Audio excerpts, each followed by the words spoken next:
ನಮಸ್ಕಾರ ಎಲ್ಲರಿಗೂ. ನಾನು ಡಾಕ್ಟರ್ ರಂಜಿತ್ BS ಅಂತ, ಗ್ಯಾಸ್ಟ್ರಾಂಟ್ರಾಲಜಿಸ್ಟ್ ಮತ್ತು ಪೈಲ್ ಸ್ಪೆಷಲಿಸ್ಟ್.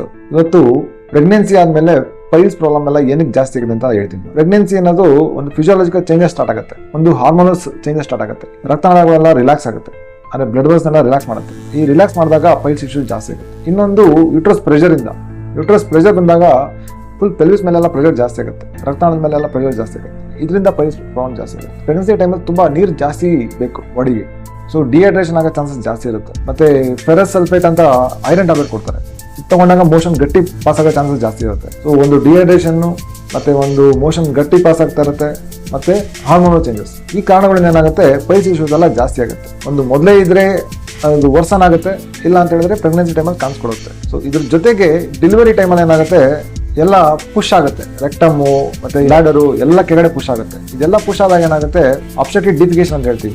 ಅಂದ್ರೆ ಪ್ರೆಗ್ನೆನ್ಸಿ ಆದ್ಮೇಲೆ ಕಾನ್ಸ್ಟಿಪೇಷನ್ ಬರಕ್ಕೆ ಸ್ಟಾರ್ಟ್ ಆಗುತ್ತೆ. ಇದೆಲ್ಲ ವರ್ಸನ್ ಆಗಿ ನೀವು ಪ್ರೆಗ್ನೆನ್ಸಿನ ಎಂಜಾಯ್ ಮಾಡಕ್ಕೆ ಬಿಡಲ್ಲ, ತುಂಬಾ ಪ್ರಾಬ್ಲಮ್ ಆಗುತ್ತೆ.